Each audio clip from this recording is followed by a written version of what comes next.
नमस्कार मित्रांनो, बातमी न्यूज या यूट्यूब चॅनलवर आपल्या सर्वांचं स्वागत आहे. आज आपण रेल्वे भरतीबद्दल जाणून घेणार आहोत. रेल्वे भरतीमध्ये सध्या 32,438 जागा निघालेल्या आहेत. ग्रुप डीच्या या जागा आहेत. CN-08 2024 ही जाहिरात आहे. या जाहिरातीअंतर्गत 10वी पास असलेल्या उमेदवारांसाठी आणि ITI किंवा अप्रेंटिसशिप जर केलेली असेल तर त्यासाठी काही पदं आहेत. तर आपण जाणून घेऊया सविस्तर या जाहिरातीबद्दल.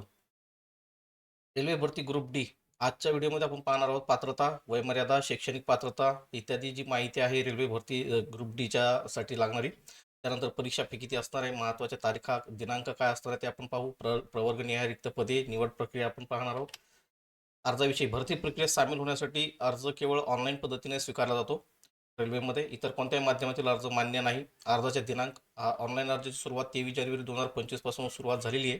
ऑनलाईन अर्ज करण्याचे अंतिम दिनांक 22 फेब्रुवारी 2025 23:59 म्हणजे रात्री 12 वाजेपर्यंत. त्यानंतर पात्रता, एलिजिबिलिटी क्रायटेरिया आपण पाहू. राष्ट्रीयत्व, नागरिकत्व, भारताचा नागरिक असला पाहिजे उमेदवार. वयाची मर्यादा आहे 1 जानेवारी 2025 रोजी 18 ते 33 वर्ष. कमीत कमी 18 वर्ष पूर्ण केलेली असावीत आणि जास्तीत जास्त 33 वर्ष सर्वसामान्यासाठी. या व्यतिरिक्त कोविड-19च्या प्रभावामुळे सध्या ही जी वयमर्यादा आहे ही वयमर्यादा थोडी वाढवण्यात आलेली आहे. म्हणजेच ती वाढवून 1 जानेवारी 2025 रोजी 18 ते 36 वर्ष करण्यात आलेली आहे. आता आपण कॅटेगरी वाईज जन्म दिनांकानुसार पाहूया की कोणत्या तारखांना जन्म झालेल्या उमेदवारांना या भरतीमध्ये भाग घेता येईल किंवा ऑनलाईन अर्ज करता येईल. 2 जानेवारी 1989 ते 1 जानेवारी 2007च्या दरम्यान जन्म झालेले उमेदवार अर्ज करू शकतात. ओबीसी ओपन आणि EWS साठी. ओबीसी नॉन क्रिमिनलसाठी 2007च्या दरम्यान जन्म झालेले विद्यार्थी किंवा उमेदवार त्या ठिकाणी भरतीसाठी पात्र आहेत. SC/ST साठी 2 जानेवारी 1984 ते 1 जानेवारी 2007च्या दरम्यान ज्यांचा जन्म झालेला आहे हे उमेदवार अर्ज करू शकतात. वयातील शिथिलता आपण पाहू. SC/ST कॅटेगरीसाठी 5 वर्षाची सूट आहे. ओबीसी साठी 3 वर्षाची सूट आहे. माजी सैनिकांसाठी ओपन आणि EWS वयातून सेवा कालावधी कमी करून 3 वर्षाची सूट मिळेल. ओबीसी नॉन क्रिमिलियरसाठी वयातून सेवा कालावधी कमी करून 6 वर्षाची सूट मिळते. SC/ST जर कॅटेगरी मधला माजी सैनिक असेल तर त्यांना वयातून सेवा कालावधी कमी करून 8 वर्षाची सूट मिळते. दिव्यांगसाठी ओपन आणि EWS साठी 10 वर्षाची सूट आहे. ओबीसी नॉन क्रिमिनलसाठी 13 वर्षाची सूट मिळते. SC/ST साठी 15 वर्षाची दिव्यांगासाठी सूट आहे. शैक्षणिक पात्रता 10वी पास. काही पदं 10वी पासवर आहे, काही पदं ITI वरती आहेत, काही पदं पर्टिक्युलर अप्रेंटिसशिप ज्यांनी केलेली आहे त्यांच्यासाठी आहे. ओपन ओबीसी EWS साठी परीक्षा फी ₹500. आता ही जी परीक्षा फी ₹500 याच्यातील ₹400 रक्कम गव्हर्नमेंट परत करत असते. जेव्हा आपण CBT म्हणजे कॉम्प्युटर बेस्ड एक्झाम ला अपियर होतो तर त्यावेळेस त्याच्यानंतर आपल्याला ₹400 परत मिळत असतात. ओपन ओबीसी आणि EWS साठी ₹500 चलन आहे हे, त्यापैकी ₹400 परत मिळतात. दिव्यांग, माजी सैनिक, SC/ST, महिला, अल्पसंख्याक, EBC म्हणजे इकॉनॉमिकली बॅकवर्ड क्लास इत्यादी जे कॅटेगरीज आहेत त्यांच्यासाठी ₹250 चलन आहे. ₹250 फी लागते परीक्षेची. ही परीक्षा फी त्यांना CBT म्हणजे कम्प्युटर बेस्ड टेस्ट जी आहे त्याला अपियर झाल्याच्या नंतर परत मिळत असते. इकॉनॉमिकली बॅकवर्ड क्लास काय आपण पाहू. ओपन प्रवर्गातील उमेदवार ज्यांचे वार्षिक आर्थिक उत्पन्न 50,000 पेक्षा कमी आहे तसा उत्पन्नाचा दाखला असणे आवश्यक आहे. BPL रेशन कार्ड, पिवळे रेशन कार्ड जर असेल, परीक्षा फी ₹250 त्यांच्यासाठी असते आणि CBTला अपियर झाल्याच्या नंतर ही ₹250 फी परत मिळत असते. पगार या सर्व पदं जे आहेत ग्रुप डीचे या सर्व पदांसाठी जवळपास ₹18,000 मासिक सॅलरी त्या ठिकाणी आहे.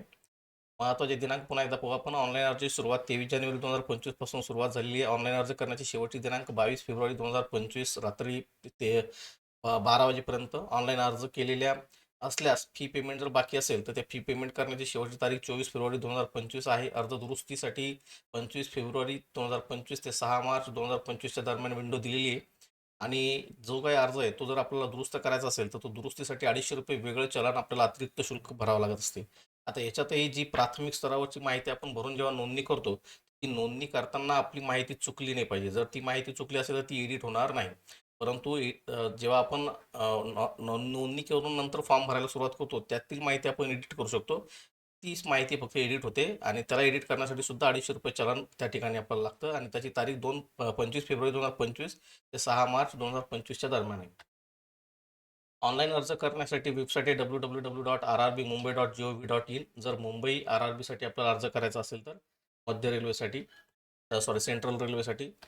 त्यानंतर संगणक आधारित चाचणी. आपण भरती प्रक्रिया पाहूया. भरती प्रक्रियेमध्ये सगळ्यात अगोदर संगणक आधारित चाचणी. जेव्हा आपण ऑनलाईन अर्ज भरतो, ऑनलाईन अर्ज केल्याच्या नंतर आपल्याला हॉल तिकीट येतं, ॲडमिट कार्ड. ते ॲडमिट कार्ड आल्याच्या नंतर त्याच्यावर एक्झाम डेट आणि एक्झामचा वेळ वगैरे असेल. त्याच्यानुसार आपल्याला संगणक आधारित चाचणीला अपिअर व्हायचं असते आणि ती चाचणी दिल्याच्यानंतर शारीरिक कार्यक्षमता चाचणी आपली होते. त्यात पास झाल्याच्यानंतर आपल्याला डॉक्युमेंट व्हेरिफिकेशनसाठी बोलावलं जातं आणि मग नंतर शेवटी वैद्यकीय तपासणी झाल्यावर त्या ठिकाणी आपली नियुक्ती होते. आता आपण बघूया कम्प्युटर बेस्ड टेस्ट. संगणक आधारित जी परीक्षा आहे ही ही परीक्षा म्हणजे ऑप्शनल जे आपले पर्यायी प्रश्न असतात, पर्यायी उत्तर असतात. प्रश्नाला 4 पर्याय दिले जातात. त्यातून आपल्याला योग्य ते बरोबर उत्तर निवडायचं असते. प्रत्येक बरोबर दिलेल्या उत्तराला 1 गुण मिळतो. त्या ठिकाणी आपल्याला बघूया कशा पद्धतीने विषय सामान्य विज्ञानासाठी 25 प्रश्न असतात, 25 गुण मिळतात त्याला. गणितासाठी 25 प्रश्न 25 गुणासाठी, बुद्धिमत्ता चाचणी म्हणजे जनरल इंटेलिजन्स अँड रिझनिंगसाठी 30 प्रश्न 30 गुणांसाठी, सामान्य ज्ञान म्हणजे जनरल अवेअरनेस आणि करंट अफेअर्सचे 20 प्रश्न 20 गुणांसाठी, एकूण 100 प्रश्न 100 गुणांचे मिळतात. आपल्याला वेळ मिळतो 1.5 तासाचा म्हणजे 90 मिनिटं. आणि ह्याच्यामध्ये निगेटिव्ह सिस्टम असल्यामुळे जर एक चुकीचा प्रश्नाचं उत्तर जर दिलं, चुकीचं उत्तर दिलं तर त्या ठिकाणी 1/3 1/3 गुण वजा केला जातो. म्हणजे प्रश्न जर चुकीचे उत्तर दिलेत तर त्या ठिकाणी 1 गुण तुमचा कमी होईल. आता या व्यतिरिक्त याला जर पासिंगसाठी आपण मार्क बघितले तर ओपन ईडब्ल्यूएस साठी 40% गुण आवश्यक आहेत. SC ST OBC साठी 30% गुण जर घेतले तरी पासिंग होऊ शकते. सामान्यीकरण नॉर्मलायझेशन जसं एक्झाम दिल्याच्या नंतर त्याचं नॉर्मलायझेशन केलं जातं, कारण वेगवेगळ्या बॅचेसमध्ये आणि वेगवेगळ्या पद्धतीने पेपर निघत असल्यामुळे त्याचं नॉर्मलायझेशन करूनच रिझल्ट लावला जातो आणि त्या निकालाच्या आधारावर आपल्याला फिजिकल इफिशियन्सी टेस्ट म्हणजे पुढील टप्प्यासाठी निवड प्रक्रियेच्या पुढील टप्प्यामध्ये बोलवलं जातं. याच्यामध्ये पुरुष उमेदवारांसाठी 35 किलोचं वजन उचलण्यास सांगितलं जातं. त्यामध्ये 2 मिनिटं आणि 2 मिनिटाचा वेळ दिला जातो. त्या 2 मिनिटात 35 किलोचं वजन 100 मीटर अंतरापर्यंत वाहून नेण्याचं काम आपल्याला दिलेलं असते. त्यानंतर 1 किलोमीटर धावण्याचं त्या ठिकाणी टेस्ट आहे रनिंग. ती 4 मिनिटं आणि 15 सेकंदात पूर्ण करायची आपल्याला पुरुष उमेदवारांना. महिला उमेदवारांसाठी 20 किलो वजन उचलायचं आहे. 2 मिनिटात ते पूर्ण करायचे. 100 मीटर अंतरापर्यंत ते वाहून न्यायचे. 1 किलोमीटरचं धावण्याची त्यांना टेस्ट आहे. त्यामध्ये 5 मिनिटं 40 सेकंदाचा वेळ दिलेला असतो महिलांसाठी. दस्तावेज पडताळणी डॉक्युमेंट व्हेरिफिकेशन. आता ह्या दोन्ही टेस्ट जे पास होतील विद्यार्थी त्यांना त्या उमेदवारांना पुढे दस्तावेज पडताळणी म्हणजे डॉक्युमेंट व्हेरिफिकेशनसाठी बोललं जातं. जे काही आपण ऑनलाईन अर्ज भरलेला आहे त्या भरलेल्या माहितीनुसार आपली सर्व डॉक्युमेंट आपल्याला ओरिजिनल त्या ठिकाणी व्हेरीफाय केल्या जातात. त्यात कुठलीही तफावत आढळली नाही पाहिजे. आढळल्यास त्या ठिकाणी आपली पात्रता रद्द केली जाते. वैद्यकीय तपासणी ही शेवटची स्टेप, जसं की मेडिकल वगैरे आपलं केलं जातं. त्या मेडिकल झाल्याच्या नंतर आपली अंतिम निवड त्या ठिकाणी होते.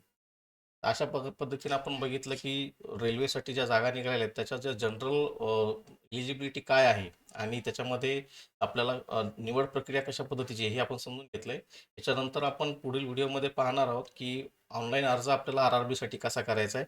आणि जर तो तुम्हाला पाहायचा असेल तर हा जो व्हिडिओ सध्या चालू आहे याच्या खाली सबस्क्राईब बटन आहे, त्याच्यावर क्लिक करा, लाईक करायला शेअर करा, जेणेकरून तुम्हाला तो व्हिडिओ रिलीज झाल्याबरोबर त्याचं जे नोटिफिकेशन आहे ते तुमच्या मोबाईलवरती मिळेल. इथपर्यंत तुम्ही व्हिडिओ बघितलात त्यासाठी धन्यवाद.